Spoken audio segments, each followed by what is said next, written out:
right people over at Chad T. Wilson Law Firm. Man, I'm stoked because we haven't really like seen each other for like a while, bro. Like, so if you see me looking over and it looks like I'm not looking at the camera, it's because like I do miss you. It's been a long time.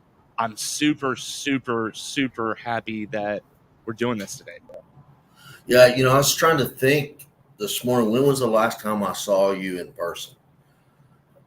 2019, when you left Connecticut. I think so. You helped me move to that apartment in West Hartford. Yeah. That's probably the last time I saw you. Yeah, I remember that. That was a cute apartment, actually. You're not living there anymore, are you? Not in that apartment. No, I've moved a couple of times since then, but in the Connecticut area, I'm still okay. That's cool. Man, I really liked Connecticut because it's just the culture is just different. It's different, and I grew up in Amarillo, Texas. So Amarillo, Texas is so different than anywhere else.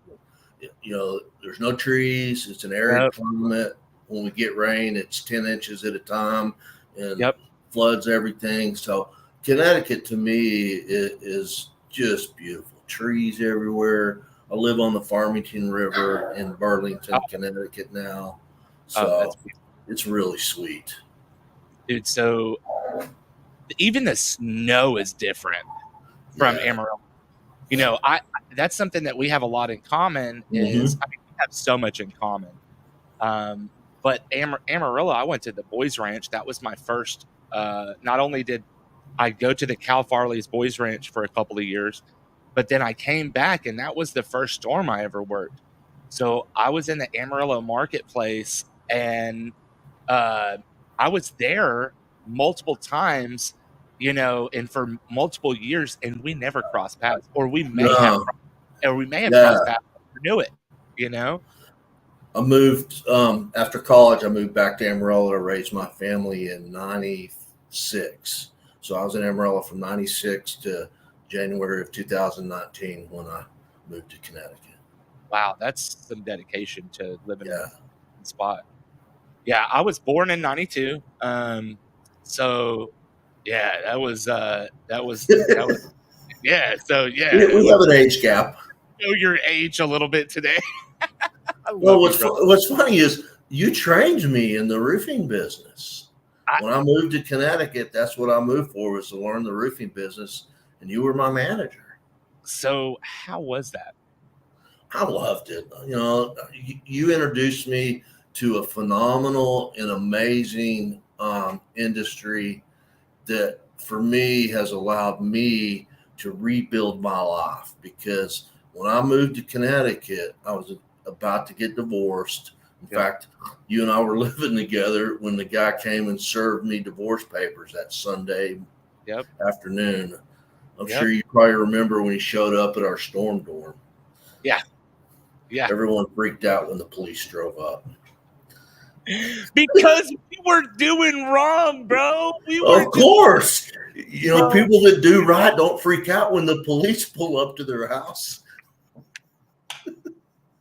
That's just the way it is. Bro, I mean, listen, if you're watching and you're from the Northeast or you're from the North, Midwest, like it gets wild when it gets cold. You got to make up certain things to do. And if you're, for me, I was a big drinker and so it was for a social or whatever.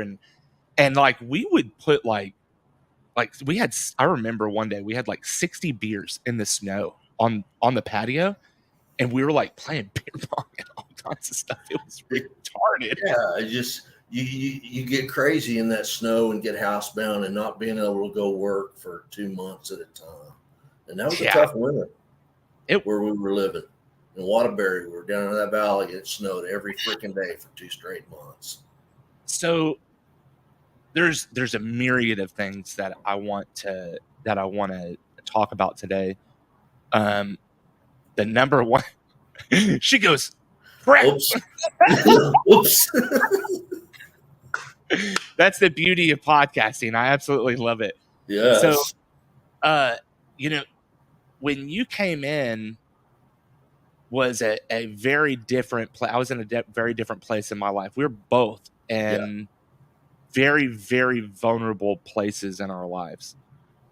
Could you share with me why you decided to get sober and hold on, and put yourself into a dorm like you did in Amarillo? Those two questions I've always wondered. Man, I had no idea when I left Amarillo to come to Connecticut to work. I had no idea what kind of environment or what I was fixing to get into. I just, I need to kind of backdate a little bit Yeah. because as my marriage began to fall apart in 2018, 2017, I took my youngest daughter, Chloe, who rodeoed. I took her to a rodeo out of town every single weekend for a complete year. Yeah. And so we had already kind of checked out of our marriage.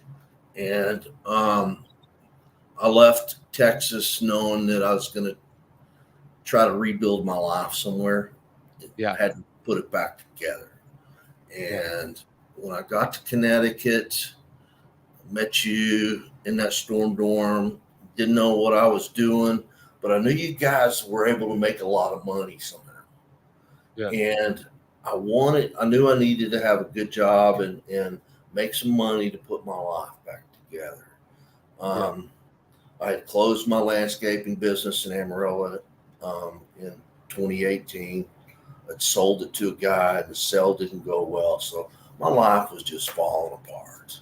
Yeah. And another guy that we love that's near and dear to us that's no longer here, Ben Tucker. I mentored Ben as when he was in high school. And God is God. And I turn around, Ben's mentoring me a few years later as the general manager of NDX Roofing, where we both worked. And it was just a great time in my life, but also the most scariest time in my life because I was stepping out on faith. That's all I had to go on. I knew I was losing my marriage. I knew I was going to lose my house over the deal. I had to figure out how to put my life back together. And so, that's where God sent me, was Connecticut. Just all the doors open. Did you decide to get sober when you got to Connecticut, or did you decide to do that whenever you left Texas? Neither. I had been clean and sober since 2010. Oh, wow. Yeah. Wow. Yeah, actually it was in December 10th of 2006 when I totally stopped doing any drugs and alcohol. Wow.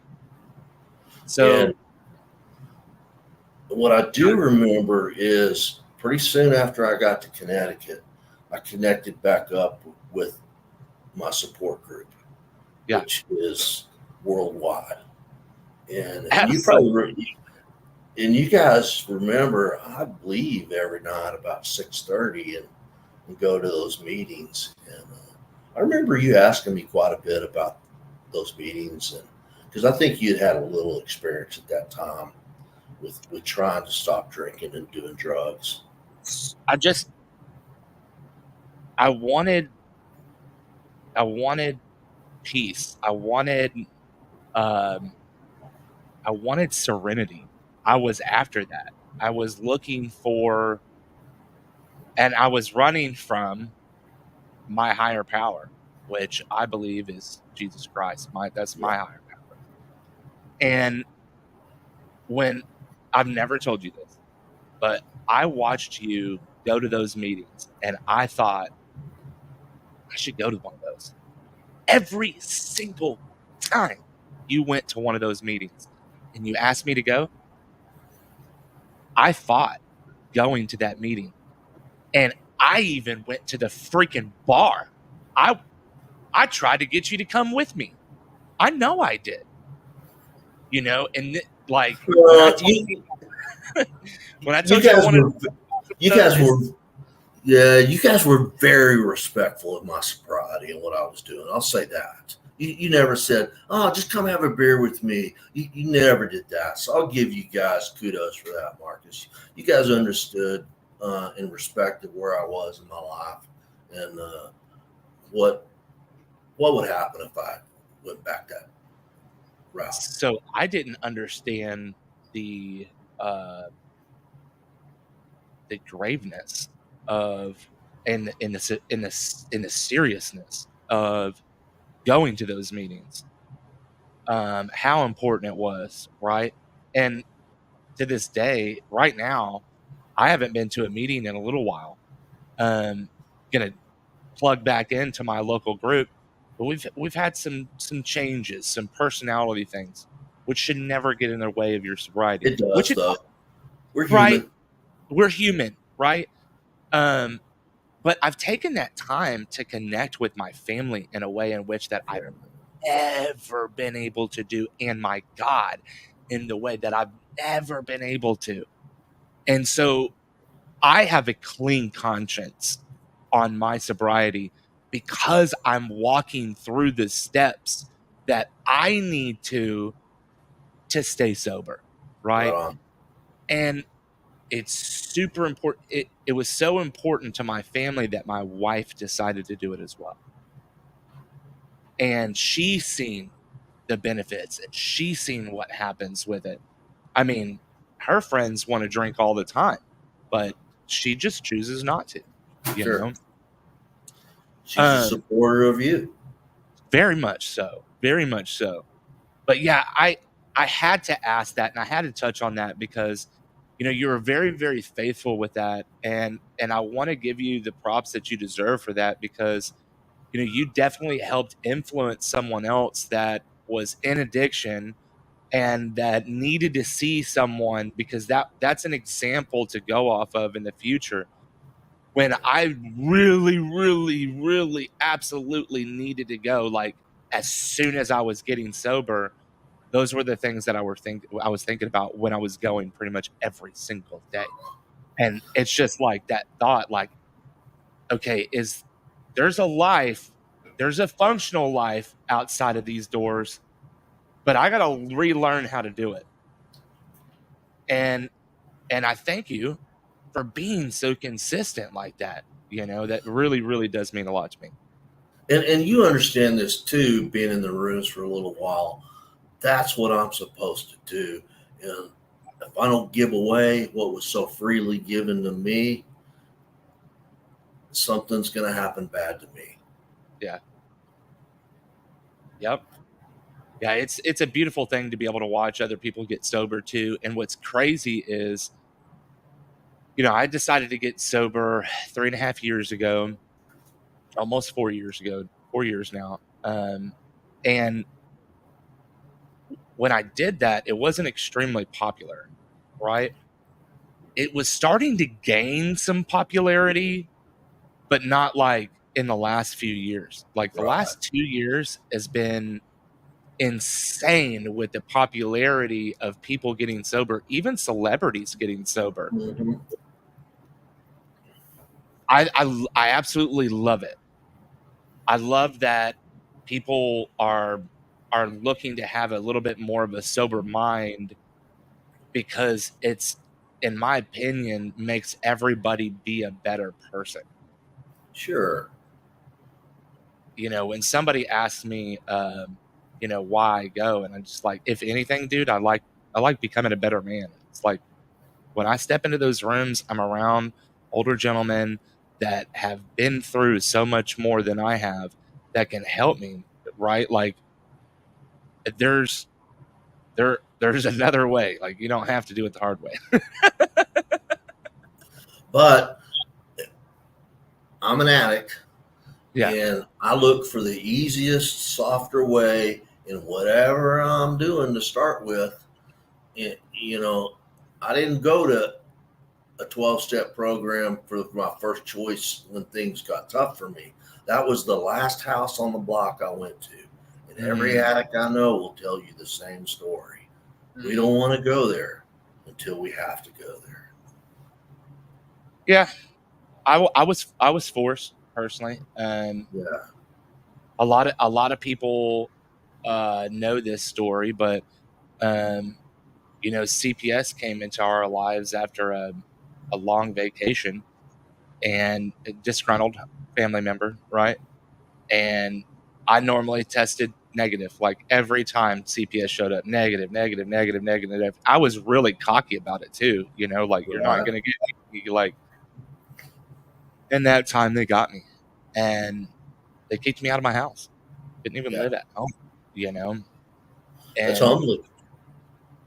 Super humbling.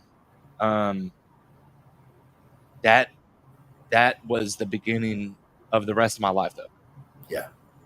In my opinion, because I had a lot of people that know me, and as you know, every year that you grow in sobriety, you change, and people recognize that. Like the first year to the second year to the third year, it's like I got people that are talking that are like, "Dude, you're completely different now than you were like 2-3 years ago." And I'm like, "Yeah, bro, you should have seen me 5 years ago, bro." I was wild. Should have seen me drinking beers in the snow in Connecticut. And I always knew you needed this program, Marcus, but you can't lead somebody to water till they're ready to go. Yeah, I agree. So do this for me. Talk to me a little bit about roofing in Connecticut. Okay.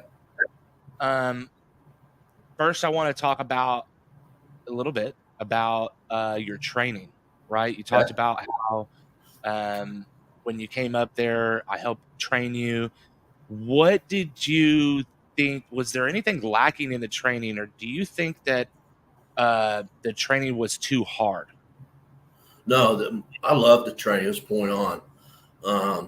We sat down for a week. We didn't do anything but watch Becca Switzer videos. Yeah.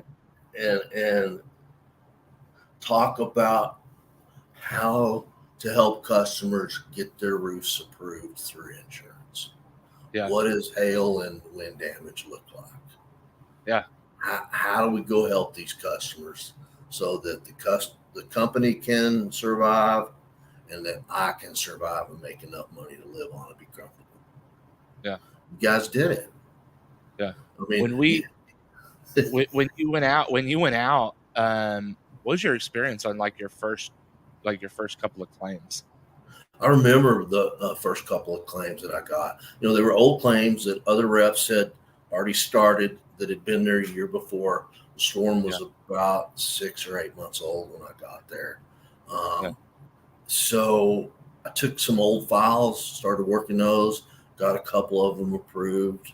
I remember you came and you helped me because we were doing the project manager thing. You showed me how to be a project manager and what all was involved. And I'm still learning. I mean, I think we all. Yeah. Every day. Yeah. I remember the first signature. I actually still have a picture of it. I'll send it to you later. Okay. I still have a picture of that first signature. I don't know. It may be a video. I'm not sure, but I'll dig it up. I remember seeing it the other day. So, and do you remember the second house we built in Granby? Was that the owner of the oil company? No, that was the bear story. Remember the bear? That bear, those subs jumped off the roof and they thought he was in a zoo or something. They were 10 feet away from him.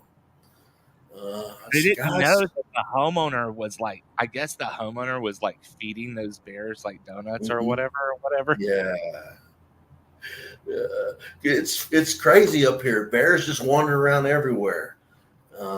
they're used to it up here. I'm from Texas. I don't see bears wandering around, so I still think it's pretty cool. A lot of them have collars on them, so you know they're tracking them. Oh, that's cool. Yeah. See, when I got that call, I was just like, bro, what? What's what's going on over there? And it's just like, no, the crew, no, we don't want to. We're not trying to get ate by no bear today. And oh my word, that was probably one of the most interesting phone calls for roofing that I've ever had. I'm glad that you brought that. That was hilarious. You remember the old man you're asking me about with the oil company? That's the $1.9 million job I sold to him. I know. I was there. Yeah, you and I sold that job. I know that the consulting. I remember we were out there every single day, almost hours on all of those. What were they? It was a retirement village, right? Yeah, there were 43 separate buildings on that property, and then the 5-story main one. It was like 3,300 squares. Yeah. And you having some history in the roofing business were like, Kyle, this isn't going to get built for a long time. And I'm the new guy with lots of energy, being positive, optimistic. No, man, this is going to change my life. I want to make 200 grand on this. It never got built. Yep. And it's not anybody's fault but the owner of the building and the bank. They just wouldn't let us do that. Yep. Just tell everybody they took all the insurance money. I saw a $1.2 million check on that owner's desk, and he would not give it to me. He wanted, because at that time we were taking checks that had mortgage companies on them and depositing them. Right. And so he wouldn't let me have it. He said, I got to put it in my bank. Nobody ever saw that money again. Nope. You'd never see it again either. If you don't get it right then and there. Yep. And he's not a dedicated property owner to get that taken care of. Which we seen like 20 or 30 other of his properties, right? Right. All of them the same thing, including his personal home. Yeah. Slumlord. That's what I call it. Yeah. You're never gonna see it, and I seen the writing on the wall, and I tried to be positive, but it was just you tried to tell me, but I just was incapable of listening and having an open mind at that point. And it's hard though when you work so hard for something like that and it just gets ripped out from underneath you. But that's the monkey in this game. Like that's the hardest part about this job that no one will tell you about. But you heard it here on Roofing on the Rise. Just saying. Myra tells me, don't count your chickens before they hatch. And those were eggs that had not hatched yet. And I was already counting where my chickens were going. Because I got, when I got divorced, I got tagged with $2,500 a month for child support, Marcus. One child. I'm still paying it off today, sir. Yeah, I'm still paying off child support as well. I got some interest. Actually, you want to know something? I have some interesting news, and I'm going to write it down right now on a note because I can't talk about it on camera. But I have some interesting news for you, and you're going to be really, really, really, really happy about it. Okay. Awesome. I like good news that makes me happy. It's awesome. It's absolutely amazing. God's working in different, just absolutely amazing ways right now. More than he ever has, really, in my life. And maybe it's not more. Maybe it's just I'm realizing it. Maybe it's I'm just taking the time to listen and breathe and try and help change what's going on. And it is not easy because of the addiction that I just lived in for so long. You know, my kids, they seen me go outside and drink mommy daddy drinks, right? I was drinking whiskey outside, and I'd time my steaks and everything outside based off of how drunk I'm getting. And that was every single day that I was home. And I wasn't home much because I was on the road all the time. So Right. when they seen me, I was drunk.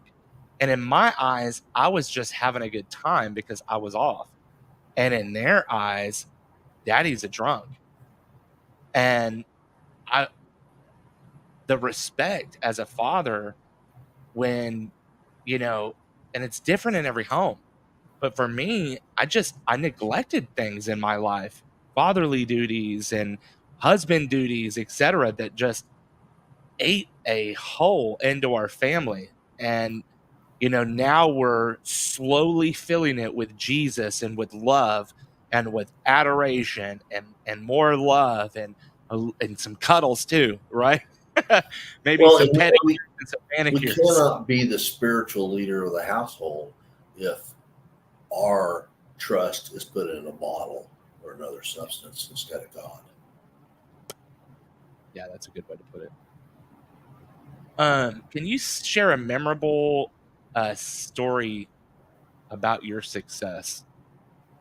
So maybe you said this year is one of your best years. Could you tell me a good story this year? Well, I think the reason I'm having the best year this year has to do with the fact that all the last 5 years, the culmination of what I've learned has come to fruition. Yeah. Secondly, this is year number 3 working for the company that I'm currently working for. Okay. And I'm I guess, the top salesman. I'm Yeah. the older guy that's earned everybody else's respect in the Yeah. company, and I get the good leads because I've showed competency in what I do. And my owner is just an awesome individual. Yeah. You know, I don't anticipate going anywhere else ever the rest of my career. You know, we've talked about when the day comes. You know, I'm 63. The day will come when I can't climb a roof anymore. It's coming sooner than later. And Right.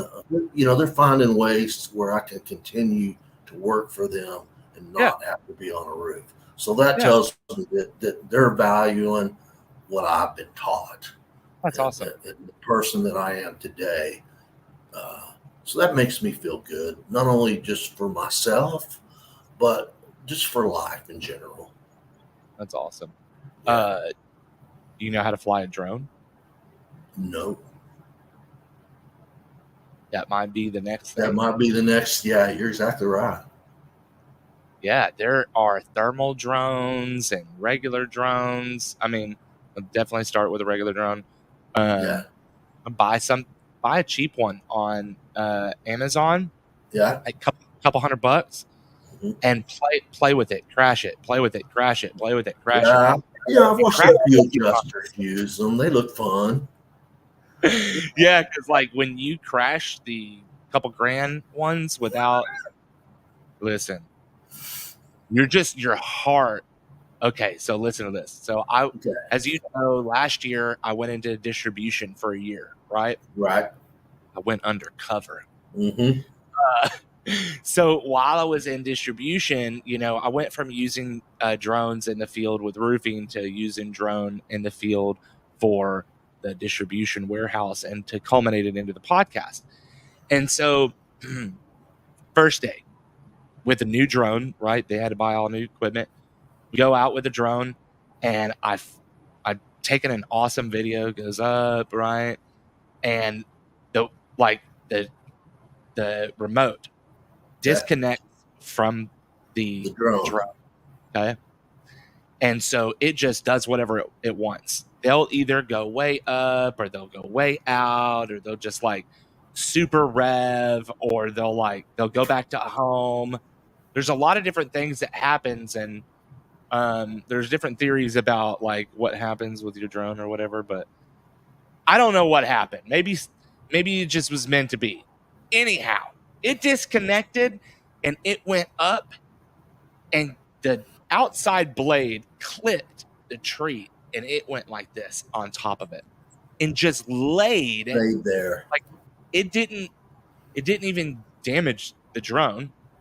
We later the next day had a tree climber climb the tree, get the drone, get it down, and I changed out the propellers. Right, that was it. There really wasn't even anything wrong with the propellers, but nonetheless, it was on the first day. So that's why I recommend playing with it in the field or something before, because like Connecticut is nothing but trees and rocks and like, yeah. And the houses here aren't just like McMansions like you guys have in Texas. No, I know. Yeah, I know, but not everybody else knows. Right.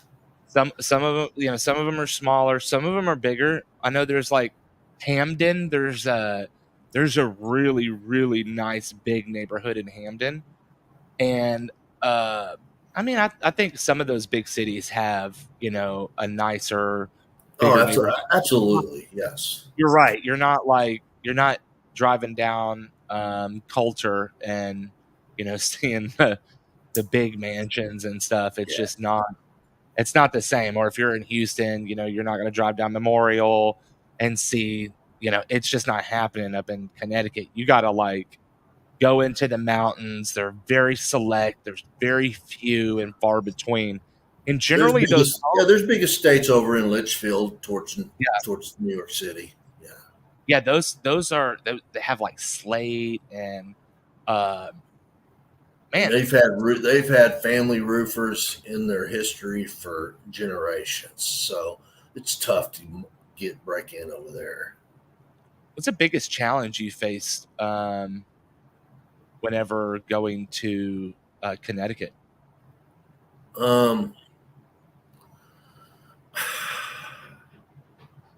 don't really know how to answer that question, because when I first came to Connecticut, everything was a challenge. I was in a new place, new people, new job, new career. The only thing that I took with me was my pickup and my clothes and my dog, Piper. I love Piper. Oh, R.I.P. She was such an amazing dog. Yeah, she was fun. We lost her last fall. She had a stroke. I'm so sorry. Oh my word! For those dog. Oh my gosh, she was the cutest 4-pound Yorkshire Terrier. Yeah. Oh, so and she was just a lover. She either loved you or she did not. Like, I got to puppy sit, and I was super happy about that. So, but no, just being a new guy up here, people like to hear me talk up here. Yeah. They think I'm an anomaly, and especially women. Women like the Southern draw, especially since Yellowstone's come out. So that's great. And then I whip out my pictures of my daughter rodeoing, so then they think I'm a real cowboy. See. Is that how you got Myra? Oh no. I mean, she and I are the most opposite people that could ever meet. I mean, I met Myra on Bumble when I first moved to Connecticut. Really? Yes. I wasn't even divorced yet. Yeah. We met, just friends, and here I am 6 years later. We're together. That's freaking awesome. Yeah. Tell me how you stay ahead of competition in the field. I don't really even concern what the competition's doing. We just go do our deal. And just like every roofer, the toughest thing is leads. Where do I go put roofs on to help people? I've just developed this great connection with my customers, ask them for referrals, family, and I'm living. I love it. Yeah, I love it.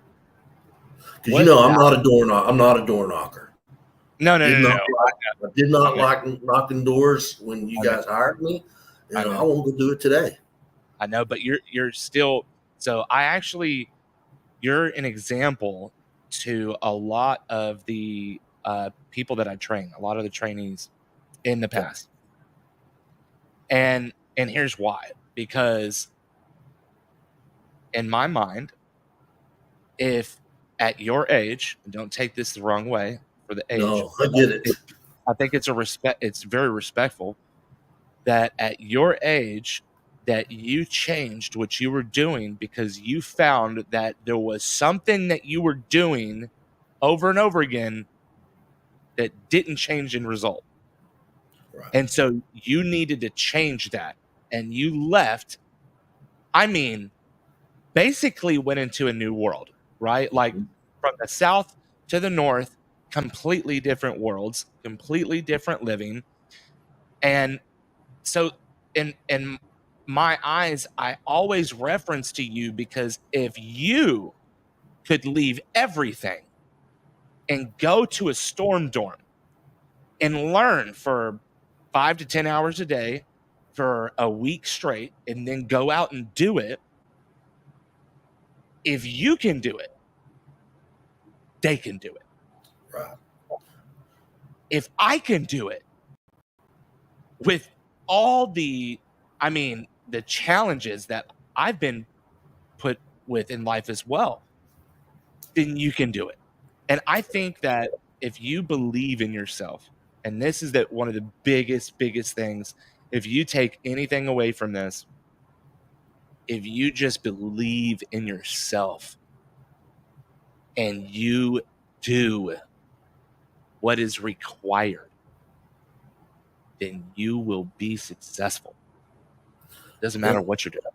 And I'll take that just a little bit further because I always had confidence in myself when I first started. But now I feel like I have the company behind me that is going to back me and help me get to where I need to be. That's super important too. You feel me? Oh, I do. Okay. I most definitely do. I wish things were different prior, but I feel that every step that we take in life is to put us into where our ultimate destination is going to be. But I don't believe that in an ultimate destination. I believe that you constantly move. Even like you go back, if you're a believer and you go back into the Bible in the Old Testament and you look and you read about people like Abraham and you read about the story of the Israelites going into Egypt and leaving Egypt and then going to the promised land. If you go back into those, it is riddled with the belief and the structure and uh, everything that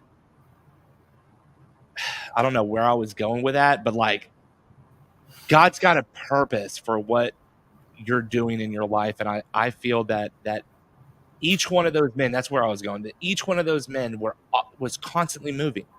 They were always on the move, you know?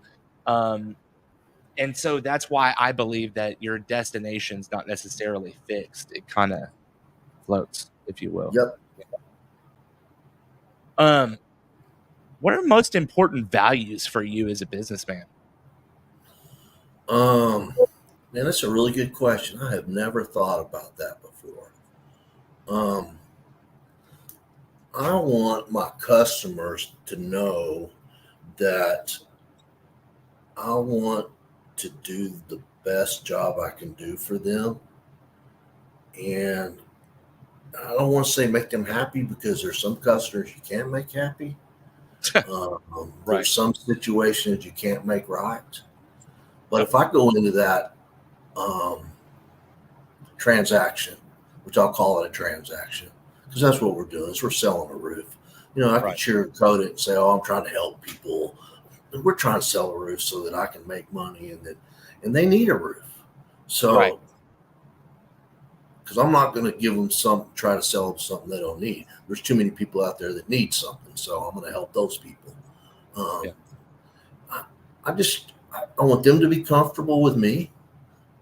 I want to be comfortable with them. because I look back in my career and I have that horrible customers, usually one a year. And it's usually because their perception of what's fixing to happen doesn't meet my perception of what's about to happen. And so I run from those customers today, where I used to feel like I needed everybody because that's what I needed. I was greedy. I was fearful. God's removed some of those things from me. Not totally, not every day. Some days it's a process. Yeah. I suffer from, greed. I suffer from slothness, all the 7 sins that the Bible talks about. And so when I look towards God and ask Him to remove those things from me, I'm a better person. And then I can take and build value with my customer and give them what they need. I love that. That is awesome. Yeah. So I guess there's like this stigma around sobriety that people put, that like we're stick in the mud or whatever, right? So this next question is kind of centered around that. How do you celebrate your milestones, both personally and professionally? Food. I'm a food guy. I know that's what we addicts do. We quit, we go away from the substances that are killing us and hurting us. And so then, food. Yeah. You still go to that Mexican restaurant near the border of Massachusetts? Mm-hmm. That place is in Granby. In Granby, yeah. In Granby. Yes. Oh, that place I passed by the other day, and I didn't have time to stop and eat, but I will be back. It is so good. It's not Texas Mexican. It's much different. It's much different, but it's really refreshing. Yeah, then I celebrate my milestones by doing stuff, because that's one of the reasons I got sober. Yeah. I can go and have fun. I mean, I'm still playing lacrosse at 63. Dude, yeah. I seen that. Yeah. Bro. Yeah, and if I wasn't sober, I couldn't do this, see? And so I play twice a week with the old guys, and they have pro leagues up here. And that's what's cool for me, is I get to go watch these pros play. When did you decide to start doing lacrosse again? Growing up in Amarillo, I was not exposed to the sport at all till I went to college. I went to a small D3 college, Western State College in Gunnison, Colorado, and they had lacrosse. All right. I learned there, and I got hooked, and then transferred to Texas Tech, and they had a club team. And have you always played just like kind of like a golf type thing? And until when I moved back to Amarillo, when I got married, and then we had my oldest daughter, Caitlin, and we moved back to Amarillo, there was no lacrosse there. And so, I buckled down and got my landscape business going and became a father. That's a big sacrifice. Yeah. But they got lacrosse in Connecticut. Yes. In fact, the pros are playing down in Fairfield this weekend. Oh, really? Yeah. Well, that'll be fun. Fun. I think we're going to take a family trip, possibly tonight. We prayed just to be able to pay our bills. You know how God does. And so we haven't done a family trip at all this year. So we're going to do a very inexpensive trip to SeaWorld. SeaWorld's like $114 for the year, and you get 5 free passes, and then preschool free. So we just lucked out, dog. For $114, we're going to SeaWorld, right? You going to the one in San Antonio? Yes. Okay. So we're going to go to San Antonio. We're going to meet up with another friend of mine in the roofing industry, Chuck Allen. Okay. And he's going to come with us, and we're going to go, and we're going to see Shamu. Last time I wore white pants and could have caught an indecent exposure, but yeah, I bet. Really nice to me. So this time we are going to wear colored breeches. All right. Yeah, San Antonio SeaWorld is a blast. I love it. So I guess the passes have SeaWorld and Aquatica, which I don't know the difference, but we're gonna figure it out this weekend. Sure. So uh, we had a family meeting earlier because church is really important to all of us. The kids really important. It's really what's helped ground us and what helps keep me sober. And so we we had this discussion like, okay, well, do we want to go? We want to stay one night and then wake up super early. And the kids are like, what's early? Like 3 a.m. if we want to do first service like we always do. And they're like, 3 a.m.? What about second service? And it's like, well, we need to get up by 5. Well, that's only 2 hours, Dad. It's like, yeah, but we're 4.5 hours away. And what happens if we hit traffic or what have you? So we got to be prepared to get all the way over to church. And they're like, but the other option is watch church online. And Okay. so, and when we're out, we haven't done this in, like I said, like a year. It's probably been about a year and a half since we've been out of town together. And the last time we did this, we actually went to another church, and I had like I don't know, I had like a panic attack coming out of the church, which was weird. It was just much different church. I received something, but they just did things just a little different than I did. And I was raised and I've seen things right. And even that I'm accustomed to in my church, which is really lax, interdenominational. It came from the the Osteens here in Houston. So John Osteen was the original pastor before Joel took over, and John was my pastor, Alan's pastor. So he's the one who helped direct him and guide him and lead him through things. And he always had this joke for my pastor. It was like, if things fail, you got a place here, right? Like gave him that stuff, man. But it was a motivation that he needed. But anyway, so we think we're gonna just go ahead and watch church online. Love that we've got this online stuff and plug in, and then we'll go out and figure out the rest of the day. We're gonna try to enjoy this weekend. I'm excited. That sounds fun. So if you could go back, last question. Actually, I have one more before this last one.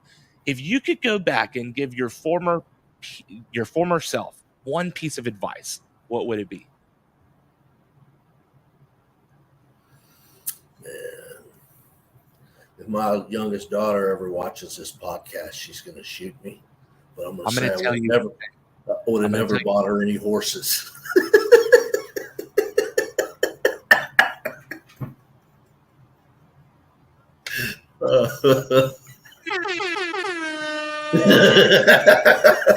Be deserving. Dude, there's such a blessing and a curse. Yeah, I mean, I spent so much money on her rodeo deal. It wasn't right, but I did what I did, and I can't change it. So, yeah. She will never forget that.